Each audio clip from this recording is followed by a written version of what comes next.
என் உயிரின் உயிரான விடுதலை உங்கள் அனைவருக்கும் என்னுடைய பணிவார்ந்த வணக்கத்தை தெரிவித்துக் கொள்கிறேன். இன்றைக்கு 4வது நாள். நாளை 5ஆம் நோன்பு. நாளை மாலை நம்முடைய கட்சியின் தலைமையகத்தில் இஃப்தார் நிகழ்வோடு நம்முடைய 5 நாள் நோன்பு நிறைவடைகிறது. ஆனால் தொடர்ந்து நோன்பு நீடிக்க உள்ளது.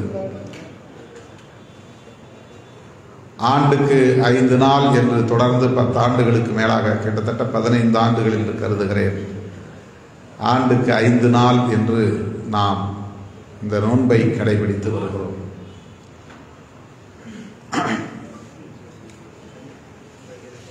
இப்போது கிறிஸ்தவ பெருங்குடி மக்களுக்கான நோன்பும் தொடங்கிவிட்டது.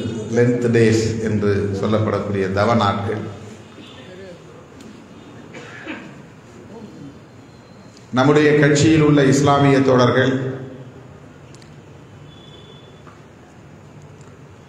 நம் மீது வைத்திருக்கிற நம்பிக்கையின் அடையாளம்தான், நம் மீது கொண்டிருக்கிற பற்றுதலின் அடையாளம்தான் நம்மை இந்த நோன்பிலே பங்கேற்க வைத்திருக்கிறது. ஏதோ நம்முடைய கட்சியில் இருக்கிற முஸ்லிம்கள் நோன்பு இருக்கிறார்கள் என்று நாம் கண்டும் காணாமல் இருக்கவில்லை. நாம் முஸ்லிம்கள், அதனால் நாம் நோன்பிருப்போம். முஸ்லிம் அல்லாதவர்கள், இந்த நோன்போடு இந்த தொடர்பும் இல்லாதவர்கள் என்று கருதாமல் நம்மை சகோதரர்களாக முழுமையாக உள்வாங்கிக் கொண்டதன் அடிப்படையில் தான் 21 ஆண்டுகளாக இந்த நோன்பு வைக்கும் நிகழ்வுகளை நாம் கடைபிடித்து வருகிறோம். 21 ஆண்டுகள். 25வது ஆண்டு மிக சிறப்பாக நாம் கொண்டாட இருக்கிறோம்.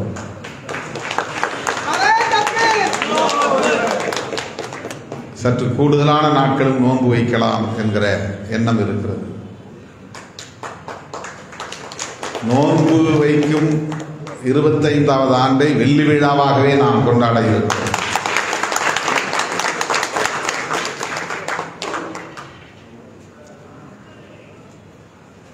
நோன்பு இருப்பது இஸ்லாமியர்களை வாக்கு வங்கிக்காக பயன்படுத்தும் நோக்கில் அல்ல. அதை இஸ்லாமிய தோழர்களை நன்கு அறிவார்கள். நம்முடைய கட்சியை சார்ந்த இஸ்லாமியர்கள் மட்டுமல்ல, பொதுவாக அனைத்து தரப்பு இயக்கங்களை சார்ந்த இஸ்லாமியர்களும் பொதுமக்களும் நன்கு அறிவார்கள். இஸ்லாத்திலே மிகவும் சிறப்பு வாய்ந்த அம்சம் கூறு என்னவென்றால் சகோதரத்துவத்தை பேணுவது. அதுதான் முக்கியமானது.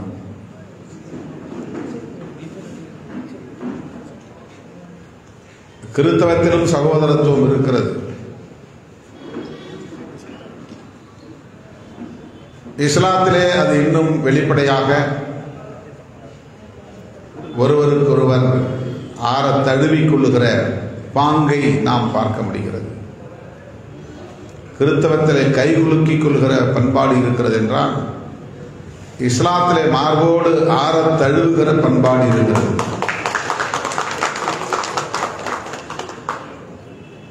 தொட்டு கொள்வதே தீட்டு என்கிற கருத்தை கொண்ட மதமும் இந்த மண்ணிலே இருக்கிறது. ஒருவருக்கொருவர் தொட்டு உறவாடுவது என்கிற சகோதரத்துவம், அதையும் தாண்டி கட்டி அணைத்துக் கொள்கிற சகோதரத்துவம், அந்த பக்குவத்தை, அந்த முதிர்ச்சியை, அந்த பண்பாட்டை இஸ்லாம் கற்றுத்தருகிறது. பாய் பாயின்னு கூப்பிடுறோம்ல, பாய்ங்கிற சொல்லுக்கு என்ன பொருள்? சகோதரா என்றுதான் பொருள், வேறொன்றும் இல்லை. பாய் என்று சொன்னால் சகோதரன் என்றுதான் பொருள். பரப்பின் அடிப்படையிலே உயர்வு தாழ்வு உண்டு என்று கற்பிக்கிற மதமும் இந்த மண்ணிலே உண்டு. பரப்பின் அடிப்படையில் யாரும் உயர்ந்தவர்கள் இல்லை. உயர்ந்தவன் ஒருவன் உண்டு என்றால் அவன் இறைவன் மட்டுமே என்று சொல்லுகிற மார்க்கம் இஸ்லாம் மார்க்கம். இறைவனே மிகப்பெரியவன். உலகம் முழுவதும் இதுதான் இஸ்லாத்தின் கோட்பாடு. மன்னனாய் இருந்தாலும், குடிமகனாக இருந்தாலும், பணக்காரனாக இருந்தாலும், ஏழையாக இருந்தாலும், முதலாளியாக இருந்தாலும், தொழிலாளியாக இருந்தாலும், அனைவரும் சமமானவர்கள் என்று சொல்லுகிற ஒரு மகத்தான கோட்பாட்டை கொண்ட மார்க்கம் இஸ்லாம். இது இஸ்லாமியர்களின் மேடை என்பதற்காக நான் சொல்லவில்லை. உலகம் முழுவதும் இதுதான் யதார்த்தமான உண்மை. இஸ்லாத்தின் அடிப்படை கோட்பாடு இதுதான். அதனால்தான் நான் வந்து அமர்ந்ததும் ஆசையோடு என் தலையிலே தொப்பியை வைத்து அன்பை பரிமாறுகிறார். அதனால்தான் இங்கே மல்லிகைப்பூ மாலையை கட்டி வந்து ஆடை போர்த்துவது போல் இன்றைக்கு போர்த்து மகிழ்ச்சியை பகிர்ந்து கொண்டார். வெறும் மேடை அலங்காரம் என்கிற பெயரிலே மேடைக்காக ஒன்றை செய்வது, ஆடை போர்த்துவது, பொன்னாடை போர்த்துவது என்று மேடைக்காக செய்யும் அணுகுமுறையாக இல்லாமல் உளமாற செய்வது, மனமாற செய்வது, சகோதரத்துவ வாஞ்சையோடு செய்வது என்கிற அந்த அணுகுமுறையை இங்கே நீங்கள் பார்த்திருக்கக்கூடும். இந்த சகோதரத்துவம் தான் உலகம் முழுவதும் பரவ வேண்டும். கடவுளால் ஒருபோதும் வன்முறைகள் நிகழ்வதில்லை. கடவுள் வன்முறைகளுக்கு வழிகாட்டுவார் என்று யாரும் கருத முடியாது. கடவுளின் பெயரால் மதத்தை உருவாக்கி, மதத்தின் பெயரால் கோட்பாட்டை உருவாக்கி, மதத்தின் பெயரால் சடங்கு சம்பிரதாயங்களை உருவாக்கி, மதத்தின் பெயரால் உயர்வு தாழ்வு என்கிற உறவு நிலைகளை உருவாக்கி, அதன் அடிப்படையில் முரண்பாடுகளை உருவாக்கி, மோதல்களை உருவாக்கி, வன்முறைகளுக்கு வித்திடுகிற போக்குகளை நாம் பார்க்கிறோம். இஸ்லாம் யாராயிருந்தாலும் அவன் நம் சகோதரன் என்று சொல்லித் தருகிறது என்றால் இஸ்லாம் எப்படி வன்முறைக்கு இடம் தரும்? இஸ்லாம் எப்படி மோதல்களுக்கு இடம் தரும்? இஸ்லாம் எப்படி அமைதியை கெடுக்க துணை போகும்? தொடர்களே, ஒவ்வொரு ஆண்டும் இந்த கருத்தை நான் சொல்லி வருகிறேன் என்றாலும் ஒவ்வொரு முறை சொல்லுகிற போதும் மன நிறைவு ஏற்படுகிறது, மகிழ்ச்சி ஏற்படுகிறது. அதற்கு காரணம் இஸ்லாத்தில் வெளிப்படுகிற சகோதரத்துவ வாஞ்சை தான். வேற எந்த நோக்கமும் கிடையாது.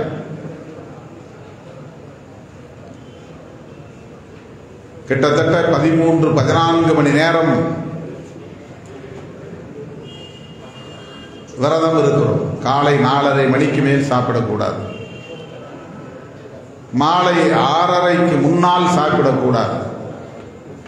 4:30 மாலை 6:30 வரையில் கணக்கு போட்டால் 14 மணி நேரம் ஆகிறது. 14 மணி நேரம் சாப்பிடாமல் கிடப்பது என்பதை தாண்டி தண்ணீர் அருந்தாமல் இருப்பது என்கிற அந்த உறுதிப்பாடு, கட்டுப்பாடு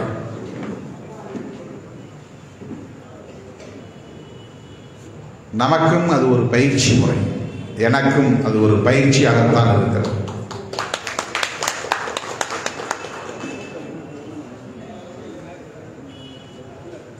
தண்ணீர் குடிக்க வேண்டும் என்று அந்த தாகம் எடுக்கிறது. ஆனால் உடனே நமக்கு இன்றைக்கு நோன்பு என்கிற நினைவு வந்து விடுகிறது.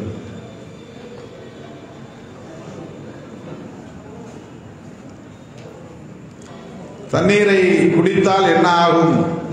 ஒன்றும் ஆகப் போவதில்லை. ஆனாலும் நமக்குள்ளே ஒரு மாரல் ஃபியர் என்று ஆங்கிலத்திலே சொல்லுவோமே, நாம் ஏற்றுக்கொண்ட ஒரு கொள்கைக்காக, கோட்பாட்டுக்காக அல்லது நிலைப்பாட்டுக்காக, ஒரு உறுதிப்பாட்டுக்காக உண்மையாய் இருப்பது, அந்த அச்சம் ஆன்மீகத்திலே அதை இறையச்சம் என்கிறார்கள். பொதுவாக அதை மாரல் ஃபியர் என்கிறார்கள். நீதி சார்ந்த அச்சம், நீதி அச்சம், மொராலிட்டி என்பது நமக்கு நாமே வரையறுத்து கொண்ட சில வரையறைகளுக்காக அஞ்சுவது, அதை பின்பற்றுவது, அதை நடைமுறைப்படுத்துவது, அதிலே உறுதியாக இருப்பது, அதிலே உண்மையாக இருப்பது, அதுதான் மிக முக்கியம். இதுவெல்லாம் நமக்கு ஒரு பயிற்சி முறையாகத்தான் அமைகிறது. வருடத்திலே 365 நாட்கள், நாம் இருப்பது 5 நாட்கள் தான். இஸ்லாமிய சொந்தங்கள் 30 நாட்கள் தொடர்ந்து இந்த நோன்பை கடைபிடிக்கிறார்கள் என்கிற போது அது எத்தகைய உளவியல் பயிற்சியாகவும் உடல் நலன்களுக்கான பயிற்சியாகவும் அமைகிறது என்பதை அறிவியல் பூர்வமாக நம்மால் உணர முடிகிறது. அதே நேரத்தில் நீதி சார்ந்து வாழ வேண்டும், உண்மையாக அதற்கு இருக்க வேண்டும் என்கிற அந்த பயிற்சி மகத்தானது என்பதை இந்த நேரத்திலே நான் சுட்டிக்காட்ட கடமைப்பட்டிருக்கிறேன்.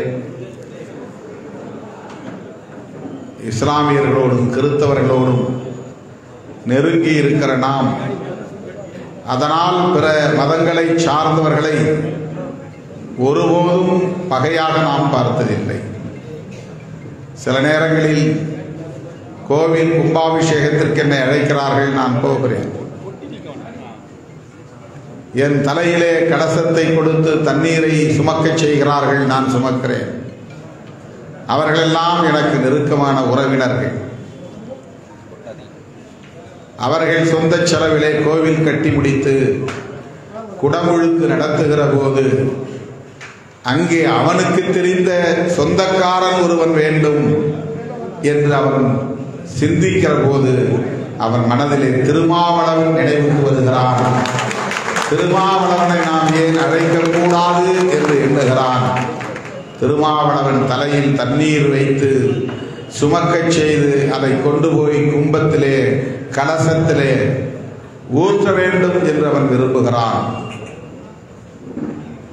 அவனிடத்தில் இருக்கிற அந்த சகோதரத்துவ உணர்வையும் நாம் மதித்துதான் அந்த நிகழ்வுகளிலும் பங்கேற்கிறோம். எனவே நாம் இங்கே முதன்மைப்படுத்துவது சகோதரத்துவ வாஞ்சை என்பதை புரிந்து கொள்ள வேண்டும். என் மீது நம்பிக்கை வைத்து என்னோடு பயணிக்கிற தோழர்கள், இயக்க தோழர்கள் இதை நன்கு புரிந்து கொள்ள வேண்டும் என்பதற்காகத்தான் இந்த விளக்கத்தை உங்களுக்கு நான் அளிக்க கடமைப்பட்டிருக்கிறேன். நாளை மாலை நம்முடைய கட்சியின் தலைமையகத்தில் 5 மணிக்கு இஃப்தார் நோன்பு நிகழ்ச்சி தொடங்குகிறது.